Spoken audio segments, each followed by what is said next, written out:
This video is brought to you by my latest book, How to Play Melodic Rock Lead Guitar, a comprehensive guide to doing exactly that, playing melodic rock lead guitar.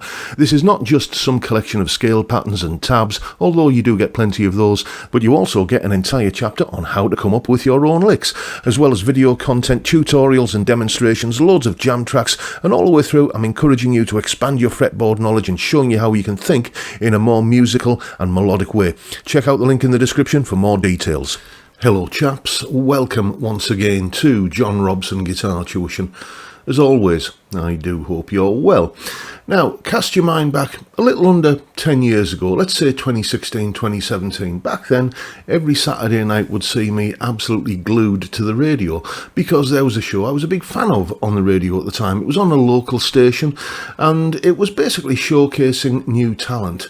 Unsigned artists would send in their music and it would get played. Had a few tunes played myself on that station, on that show. And even went in and did a live session once, live on the radio.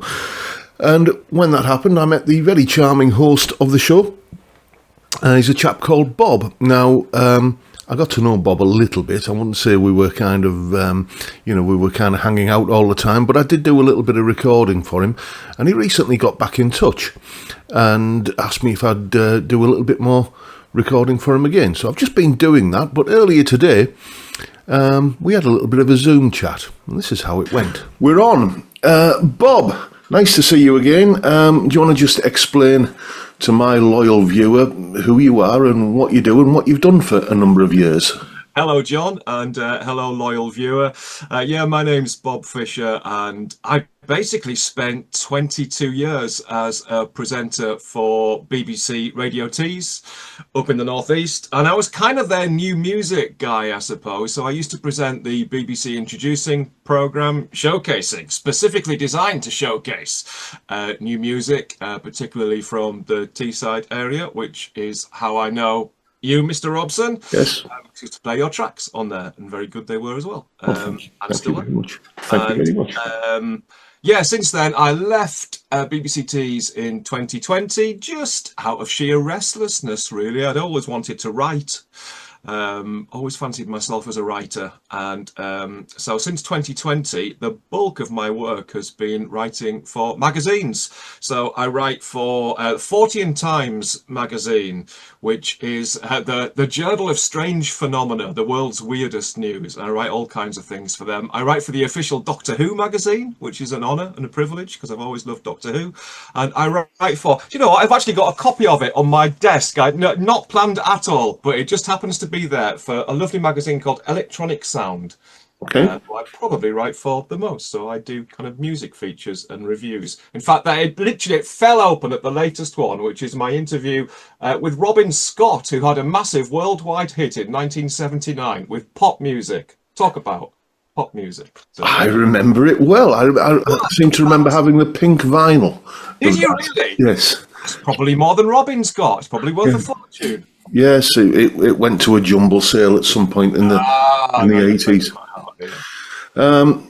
Yes, so it's mainly, it has to be said, your radio career that I was interested in. Well, I'm a musician, and I've seen it from the other side of the fence, like, kind of getting music played on the radio or trying to, and thank you for all of the exposure that you gave me. But I was just interested in, well, one of the things is the view from the other side of the microphone, as it were. What is it that, what's the process that radio stations or individual presenters go through in order to put a playlist together? How much influence do you have as a presenter on that, or is it, dictated by higher ups, etc., etc.? Give me a little bit of a picture of how it's organised behind the veil, as it were. I would say it very much depends on the programme. So for the BBC Introducing programme, which was me showcasing local artists, the freedom I was given with the playlist was 100%. So stuff would be sent to me. There was a BBC Introducing website where people could upload their own songs, which you must have done on the other side of that, because that's how I received your music. And I would get literally, I mean, dozens and dozens of tracks sent to me every week through the BBC introducing portal. That's what it was called, the portal. I went through a portal every week. So I would just listen to it all. And then pick, I guess, 20 odd tracks to play on the programme on a Saturday night. I did the occasional foray, I did long spells as an evening presenter, again on BBC Radio Tees, just Monday to Friday, a kind of new music and arts programme. Again, they were very good, very indulgent with me, and that was 100%, again, my own musical choices. And then I did a couple of years on the main BBC Tees afternoon show, which was a bit more playlisted. I did have some freedom. I could introduce tracks in there as, you know, the occasional wild card, and I probably played a bit too fast and loose with that sometimes. Yeah. By and large, daytime radio will be fairly strictly playlisted. It will all be there, loaded up for the presenter to play out when they arrive in the studio, which again is fine. You know, that's just part of the deal. That's how it works. But by and large, most of the programs that I did were my own selections of music. Okay, I was. I have you ever heard of an artist called Mark Gemino and his band The Sluggers? Oh, name rings a vague bell, but go on. One of his big hits was a song called Rex Bob Lowenstein. Rex Bob Lowenstein, I know it well. Yeah, and you know the story of the DJ who barricades himself in the studio because he doesn't want to play. You know, I just wondered how true to life that was. If anybody hasn't heard that song, it's on. Just there's various versions of it on YouTube. It is, yeah. So, well, you know, ironically, I first heard that song on the radio. I remember Alan Robson of Metro Radio playing that song on his Night Owls programme, probably 35 years ago. And that's how I first heard that. In my experience, I certainly nobody has ever tried to break the door down to get into a radio studio. Probably mainly because most of the programs that I presented were at night. We were the only people in the building. You came in to do a session for us one night, and there were probably about 3 of us in this enormous, sprawling BBC complex. Yes, kind of. I got lost coming back because I've been out because you're not allowed to vape in your studio. I'm allowed to vape in mine, but you know, I'd gone out for a vape and I got lost on the way back. It was set the fire alarms off. So yeah, no, nobody ever tried to break down the door to haul me off air. I think on the afternoon show a couple of times I got pulled up in a very genial way. I was never properly told off, but it was a bit kind of, is that the sort of thing we should play on the main afternoon show? I remember one of the tracks was a spoof punk single by a band called Eats Filth. And, they were basically the team from That's Life. They were Esther Ranson's presenters from That's Life. Because Eats Filth is an anagram of That's Life, and they'd done a spoof punk single in about 1986, and it was about like a minute and 10 seconds long, and I played it, I'm sure, in some kind of legitimate context on the BBC Radio Tees afternoon show. And when I protested to my boss that it was only 70 seconds long, she said yes, but it was a very long 70 seconds. To be fair. Which I was rather proud of.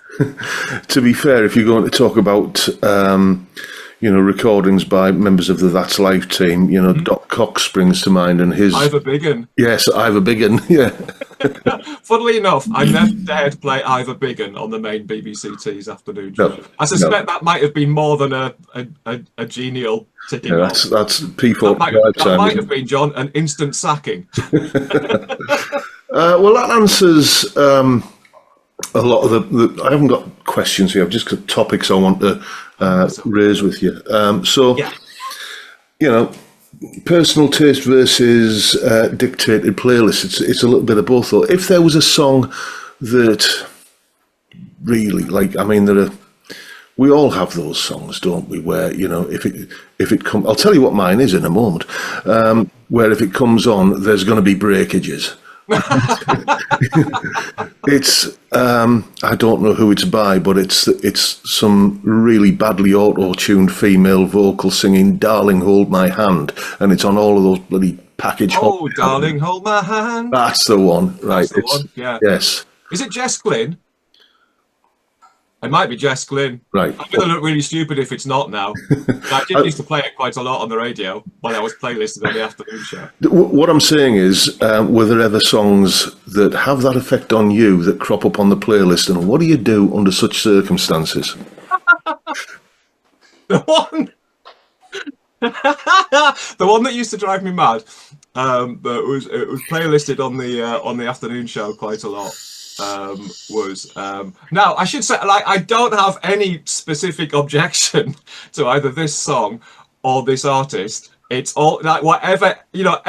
Everybody is somebody's favorite artist, and that's all absolutely fine by me. It was just the sheer regularity with which it seemed to be programmed to start every hour on the afternoon show, and it was Shania Twain, and the one the one that starts. Let's go, girls. Yeah. Is it Man, I Feel Like a Woman. Yeah, that's the one. That was it. Yeah. So I used it seemed to be programmed like straight after the news on the hour. 5 past 1 or 2 or 3. Press the button. Let's go, girls. So that's now my whenever I hear that, that's now my trigger for oh my god, I haven't read out the weather forecast yet. Oh god, I've forgotten to go to travel. So, how did you get started in the radio business then? Completely accidentally. I was basically somebody else's sidekick. I used to sit at Middlesbrough matches next to a chap called Mark Clement, who's a friend of mine. We had season tickets together at the Borough, and he was determined to become a radio presenter, and basically wrote me in to write a few jokes for him, because for some reason he seemed to be labouring under the illusion that I was quite funny. So I wrote some jokes and then ended up being the co-presenter on a demo recorded in his front room. And we sent it in, I think, to a few local radio stations, and it was BBC Radio Tees, or as they were then, BBC Radio Cleveland, that got back to us and said, "This is great, you're on air in 4 weeks." So yeah, 1998, we presented a Borough fanzine radio program called Red Balls on Fire. And I honestly, we were given a 4-week contract, I seem to recall. It was like, do 4 programs, see how we get on. And that was it, really. I was there for the next 22 years, even after Clem moved on in 2001, and is now a presenter on Football Focus. He's on the telly. And I kind of took over the program that we'd started together, and then just went from there. I kind of my abiding theory is that quite a lot of the time, management was sort of unaware that I was actually on air. I just forgot, because I was never there during the day for months on end. So it's just, what do we broadcast on an evening? Somebody called Bob Fischer. All right, okay. Is he any good? Yeah, he's all right, if you like that kind of thing. Leave him on for another year. What harm can it do? It sort of reminds me down to the ground.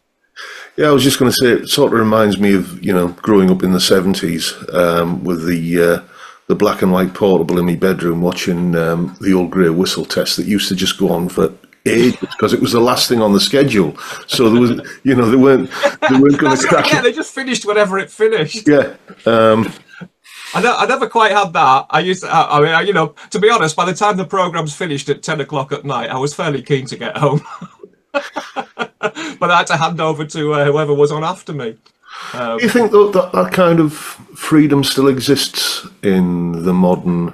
Because as you said, it's 5 years since you wrapped in. Do you think it still exists in the kind of modern, more, shall we say, censorious world?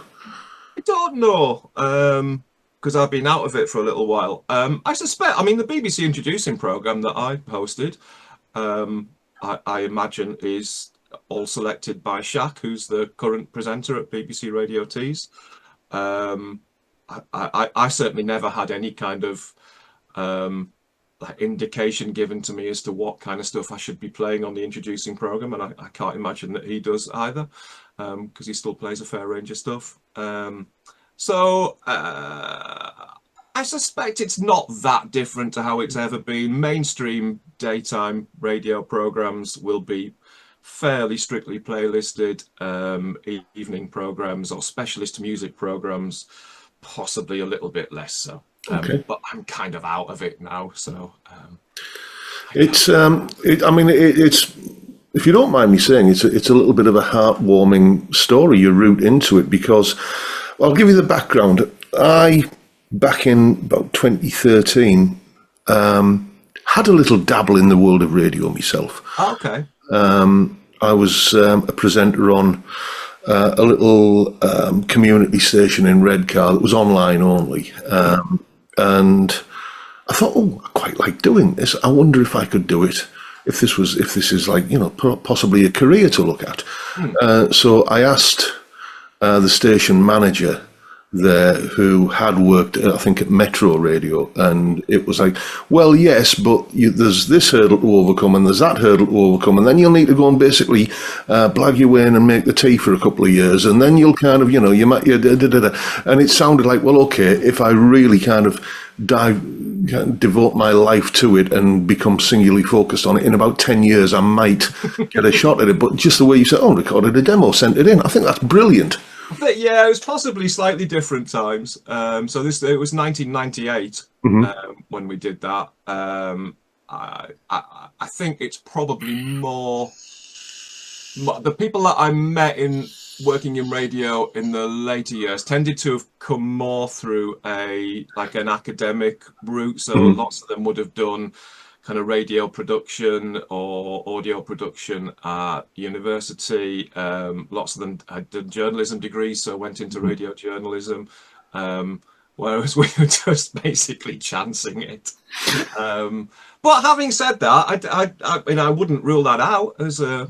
I still feel like I'm chancing it in every aspect of my life and work, really. I don't have any kind of formal qualifications for doing any of this stuff. I don't have a journalism degree, and yet I write, I suppose I am nominally a journalist. I write for magazines. All of the stuff that I've done in my life has basically been me approaching people and saying, I could do this. Would you like me to do this? And quite often they've said no. In fact, probably the bulk of times they've said no. But enough people have said yes to mean that I've been able to scrape a living for the last 25 years. That's brilliant. Which has been nice. So I tend to find, I think if you have an idea, if you approach people with a fait accompli and say, I've done this thing and I think it would be perfect for you, that tends to work better, I think, than sort of, I'm potentially a writer for you. I could do some writing for you. I could do some radio presenting for you, but not specifically saying what it is. I suspect radio stations, magazines, whatever media outlet it is, probably get a lot of approaches like that. Whereas if you actually go and say, I could write this for you, they may be more interested. That's great. Now, that brings me on to the next thing, actually. Yeah. If you look at people like Local Boy, Chris Williamson, or Joe Rogan, or like the Trigonometry lads, I would call them broadcasters because, the audience that I'm talking here about the modern sort of podcast world. Okay. And with the emergence of that sphere of entertainment and, well, you can call it education, entertainment, how do you see that sitting alongside the traditional world of big broadcasters pumping out the megawatts from a radio mast, and the traditional versus the new? I think mainstream broadcasters are having to adapt to that. And come to terms with the fact that not all broadcasting, not all radio in inverted commas is live radio, is traditional live radio as we grew up listening to. That the era of the podcast, of the kind of recorded broadcast that you play as and when via an app is very much upon us. I think the BBC has done a pretty good job in adapting to that. So BBC Sounds, which was, that was in operation when I was there,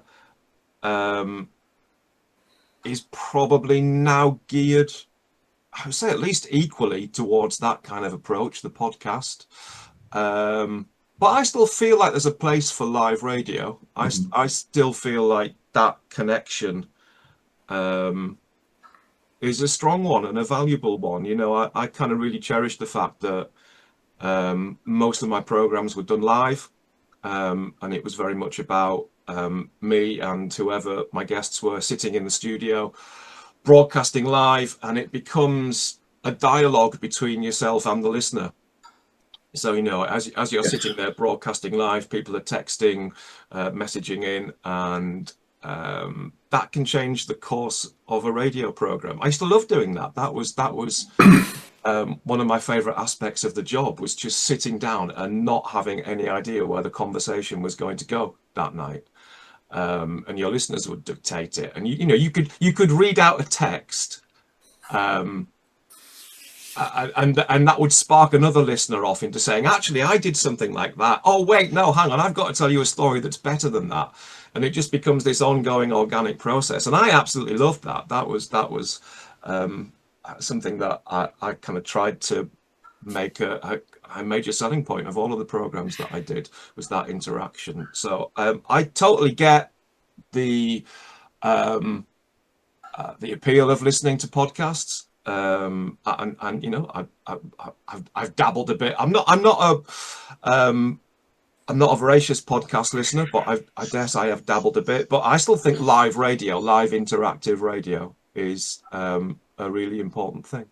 That sort of answers another one of my questions, really, which is... Am I getting ahead of myself? No, it's you're reading my mind. The difference between broadcasting live or recording a pre-record, because I've done both, and it does feel a bit contrived in a pre-record to get that, because when there's a big red light there, and that every cough, every squeak of the chair is going to be heard by countless people. Then there's a frisson there that is that you have to somehow talk yourself into if you're doing a pre-record. Yeah, definitely. I used to get, because my preference was always absolutely for live radio, but occasionally, like you do have to go away. There'll be a holiday or a family event or something, or just fancy a day off. I was always I never used to like having guest presenters sit in for me, because then they might be better than me. Not having that. So you do the I'll tell you what, I'll pre-record Saturday's program. And what used to happen was, so the pre-recorded program would go out, and then people on social media, listeners, would get in touch and say, "Oh, you're skiving, aren't you? Doing a pre-record? you made it easy on yourself." I was like, God, the pre-records were much harder than doing the live program, because basically with a live radio show, all you've got to do, obviously you do your prep and your planning during the day as you would for a pre-record, but with a live broadcast, you just do it. You just turn up, and like, God help you, that's it. It goes out. There's nothing you can do about it. Whereas with a pre-record, the temptation was always, you try and record it as live. So I would always try and record like the entire 2-hour program as though it was a live show. Obviously you couldn't interact with anybody, and you'd end up every 5 minutes saying, "Please don't text in tonight, I'm not here in person." So you'd do that, but then afterwards I would always find myself thinking, "Oh God, could have done that link a bit better. Tell you what, I'll edit that." Yeah. I'll cut that bit out and do it again. Oh, blimey, I made a mess of that. I'll do that bit again as well. So what, whereas with a live program, I would have been 10 o'clock, I would have been finished and on the A19 on the way home. With a pre-record, I was, often there till 1 o'clock in the morning trying to make it sound like a professional radio program. Another one that I think you might already have answered with the Eats Filth thing, but I've got to ask you, what's the weirdest song you've played? King Zog Funk, Fraser, and John Robson, which I remember opening the show with on quite a few occasions. So this was yourself and Mr. Mandrake Fraser from, what's this band? The Whippet Beans. The Whippet Beans, yes. Right, yeah. And it was basically a 5-minute funk tribute to the former King Zog of Albania, as I recall. How that happened, I was on social media in those days, I don't bother with it now, and he liked some of the music I'd been posting, and he got in touch and said, because I do all instrumental stuff, and he said, I could put some lyrics to some of that. And I said, well, I've got this tune that's been kicking around on my hard drive for a good couple of years, and it was just this kind of jazz funk fusion thing that I didn't know what to do with. Just a backing track, which had a bit of a twiddly guitar solo about halfway through, as all my stuff does. And I sent it over to him, and he'd obviously been on the on Wikipedia, and he, the ex-king of Albania, King Zog, he basically told his life story in melodic form over this this funky jazz fusion thing that I'd put together, and I thought it was just, well, I'm glad it's someone's found a use for it, because that was great. I always liked that slightly, anything that was slightly off kilter would generally appeal to me. So I remember, what else did I used to play that was kind of odd? The Whitby lot were always interesting. There was a little selection, a crowd of people in Whitby. So there's a chap called Blue John Benjamin, whose work I always loved, who was a sort of Syd Barrett style figure. He was like, imagine if Syd Barrett had been an elf from Lord of the Rings. Okay. That was kind of Blue John Benjamin. So I always loved his stuff. Very slightly psychedelic, quirky, folky pop music. There was a chap called, and he's still making music. I think he's a big figure in the local folk clubs. But Tony Morris, who was one of the Whitby lot, who was a bit like I always thought there was a whiff of Vivian Stanshall from the Bonzo Dog Doodah band about Tony Morris. He was the sort of a Gandalf style figure who'd stride around Whitby with a huge beard and a staff. Was he the guy who used to sing the unaccompanied sea chant? Yes. Yeah, absolutely. Yeah. So I always thought he was really interesting, and he carved his own flutes. He would make his own, what we called amaranth flutes, I think. That I think was a kind of like a Native American tradition, but he definitely made his own flutes. He came in the studio once and brought loads of them with him. It was really interesting. So anything like that. But what I loved about it was because I grew up with like listening to John Peel and people like that on the radio, where there was just no concession to making it like a coherent radio program, or a musically coherent radio program. So with the introducing program in particular, I used to love. So I'd start the program with something like King Zog Funk that was kind of upbeat, funky, funny thing. But then I'd love, you'd play some like insane like heavy metal track, and then I straight off the back of that play Tony Morris singing Ding Dong Dracula, playing an amaranth flute, and then you play some ambient electronica, and then like a big banging indie guitar track, and then you play some like pounding techno. So I love doing that. I love the idea that you just never knew. Not only did you not know which artist was going to come next, you didn't know what genre was going to come next. That was a big part of the fun of it for me. Speaking of genres, I grew up listening to, well, it's BBC Tees now. Then it became before that, it was BBC Radio Cleveland, and I'm old enough to remember when it was BBC Radio Teesside. Yes, right at the start, yeah. Yeah, with yeah. Anyway, the thing I remember. 1970, John. You're showing your age here. Yes, indeed. And I just remember the one thing I remembered about the local radio stations like that, and Radio T's, or TFM as it became when it came along in about 75, was that whereas on like the national broadcasters you'd get the kind of shows that you've been describing, where it's a mixed playlist, and it's you know, a little bit of something for everyone. But I seem to remember there was many more specialist genre type programs. I remember Country Time with Stan Laundon. I remember that. Absolutely, well. Yeah. And Focus on Folk with Big Stu McFarlane. Yeah. And so I guess my question is, if you had to present a single genre show, what would it be? I don't think I could do it. I genuinely don't. I think I'd just get... I think whatever it's the old cliche. There's only two types of music, John: good and bad. Yep. And there's no genre of music that I think, no, can't stand any of it. Nothing at all. I'll have a go at anything. So I think if I was asked to present a program that was all one genre of music, I'd probably love it for about a month, and then I'd start thinking, could I not drop some ridiculously inappropriate and contrasting track into the playlist here, just to mix things up a little bit. I get what is my first musical love. No, that's not true. I grew up loving pop music, and I still do. I will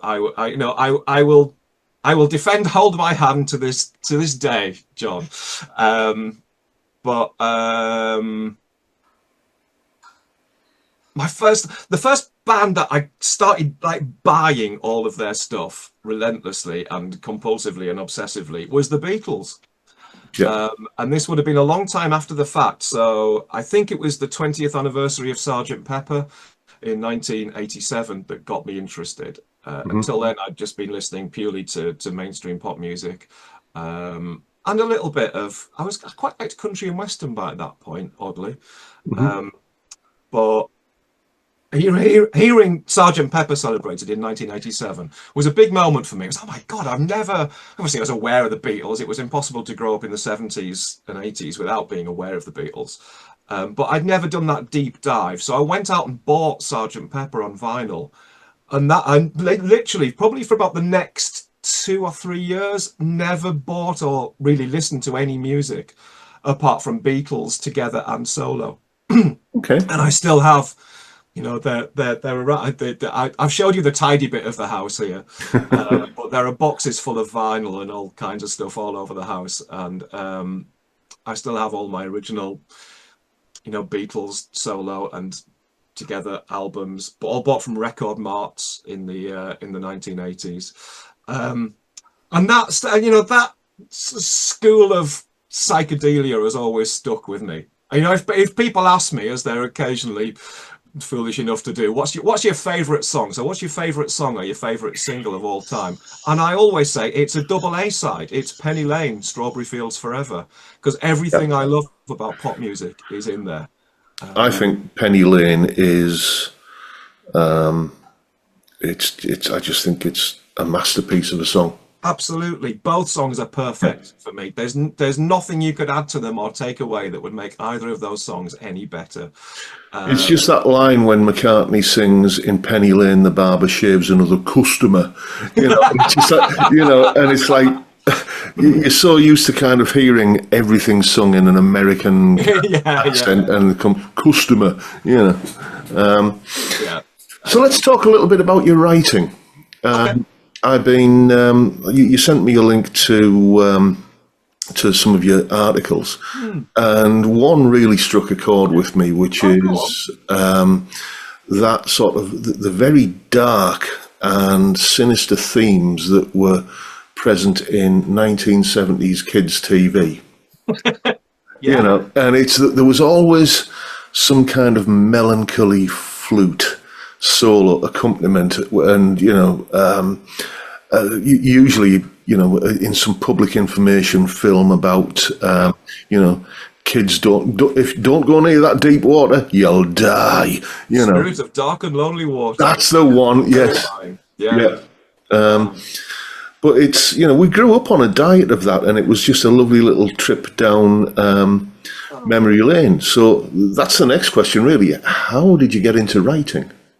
I'd always done bits and pieces. Um, Started out writing for fanzines in the 1990s. But then I think I'd always wanted to write about music. Hmm. So as a student in the early 90s, I was a voracious reader of the NME. Hmm. So Wednesday morning was NME day. I literally used to think of it as NME day because there was a student night on a Tuesday night in Lancaster when I was at university. So we were all completely hungover. But on a Wednesday morning, I would traipse down to the garage, at 8 o'clock, buy the NME, then go back to bed with it for the rest of the day. That was my absolutely my ambition at that point was to write about music for a living. How did I start doing that? I did write. So it kind of came in directly out of the radio work. So 20 no, let me get this right. 2014. Hmm. I've always been interested in local folklore, or folklore per Hmm. se in general. And I made a documentary for BBC Radio Tees about local folklore, about the kind of the folklore of the North York Moors. So hobgoblins, the hob creatures, things like the Sockburn Worm, which is a dragon myth. That was all in there.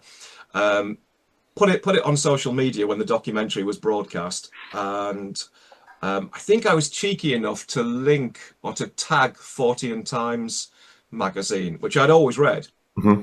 It is a magazine devoted to the strange. Um, and I tagged them in, and I got a reply saying, "Oh, you could turn this into a feature for us." And it transpired it was from the editor, David Sutton. So I did that, just a two-page feature in 2015.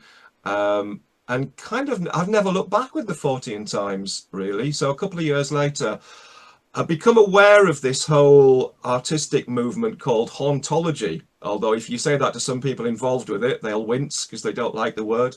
But I don't what. Whenever you try to put people inside a genre, they say, "No, I'm not part of that." Yeah. But I became fascinated by all of this music that was and art and literature that was influenced by the stuff that you've described, the weird 1970s stuff. So you can check out labels like Ghostbox Records, Clay Pipe Music, Trunk Records. Richard Littler, he's an artist and does a thing called Scarfolk. It's kind of spoof public information posters. Um, all of these people making stuff influenced by their memories of slightly disquieting 1970s pop culture. I just became fascinated with that. I wrote a feature for the 40 Times called The Haunted Generation that spoke to lots of those people and explored it in quite a bit of detail. And that became a life-changing thing for me, really. So it's still an ongoing column in 40 Times. Excellent. And through that, I ended up, again, I think, Electronic Sound Magazine. I got the editor or the owner of the magazine. It was a chap called Push. Um, he was a radio guest on one of my BBC Radio Tees programs talking about the magazine. And again, I was cheeky enough a few days later to email him and say, "Look, I do a bit of writing. Would you be interested in, if I wrote some reviews for you or anything like that?" And again, he was kind enough to give me a run out, and that was in 2019. And I've written for probably every issue of Electronic Sound ever since. Okay. It's been an absolute delight. So again, just me. I don't know. I've never had a plan. I've never had a game plan for any of this stuff. I've just done things that seemed interesting or exciting at the time, or fun. Stuff that seemed fun at the time. And sometimes it's gone nowhere, and other times it's led to a more long-running So, engagement. if it's not a silly question after what you just said there, what advice would you give to anybody that's thinking of a similar career to yours, broadcasting, journalism, that kind of thing? Do it. Do it. Do it yourself if you need to. The opportunities to do stuff yourself and get it out there have never been greater. You know, all the stuff that we've talked about, the podcasts, they're relatively straightforward to do these days. You know, buy a cheap microphone, have a go, do it on your phone. You can make a phone on your film. No, other way around. You can make a film on your phone. You can tell I was a broadcaster for 22 years, can't you? With this level of erudition. You can make a film on your phone. You can make a radio program in your spare room and have it online by the end of the day. You can, you know, you can make music. You make music on your laptop and get it out there. Do it. Just do it. And I would say don't be shy of sending it to people either. But be passionate about it as well. I think that's, you know, do something that you love. Do what you love. My friend Johnny Trunk of Trunk Records celebrated his label's 20th, could have been 25th anniversary with a compilation called "Do What You Love." And I think that's good advice. Do what you love, and that passion will come over, I think. Excellent. Right. So, finally, Bob, where can people find you? hauntedgeneration.co.uk. Right. Any social links you want to plug? Yeah, I'm on. Oh gosh, Haunted Generation is basically me socials as well. Okay. Though I'm on Blue Sky these days. I'm probably more on Blue Sky than I am anywhere else. So if you look for me on there, you'll find me as well. Okay, well, I'll put links in the description when this goes out. And thank you so much for your time. You've been very generous and very accommodating. And it's been nice to catch up again. Likewise, John. And can I just say, all the way through our chat, I've noticed that I shaved quite a hefty beard off this morning. And I've noticed that I think there's a single strand of it that's been left like underneath my chin. So if it's possible, you know, if you can use your CGI skills, John, just to get rid of that when this is brought. Oh, we'll go the whole deal. Well, you know, it's you'll be Tom Cruise's double by the time this goes on. You mean I'm not already? How dare you? Anyway, let's wrap it up there and back to the studio. What a fascinating guy. I think his enthusiasm is absolutely infectious, and I want to thank him once again for agreeing to have this little bit of a chat with me today. As we mentioned there in that conversation, I'll put links to Bob's output so you can check out his writing, and I'm going to see if I can dig out that song that he mentioned, King Zog Funk, and I'll put that as a free download up on Patreon there. You know all the kind, $3, £3 a month, etc., etc. I'll stick that up there just as a nice little thank you. And I haven't listened to it in about probably since about 2017. But yeah, let me know what you think. But that is it for today, folks. As I say, thanks massively to Bob, and thanks for watching. I hope you've enjoyed the video, and if that's the case, please hit the subscribe button and the notification bell if you haven't already done so. And why not drop me a like as well while you're at it. Don't forget the live stream, as always, every Friday, 5 p.m. UK time, where we just have a beer in the chat. Basically, that's all it is. It's a great way to kick off the weekend, and I'd love to see you there if you can make it. But for now, I'll bid you all a good day and say thank you so much for watching. Thank you for your time. Look after yourselves, folks. Stay well, stay safe, and above all, stay sane. Bye for now.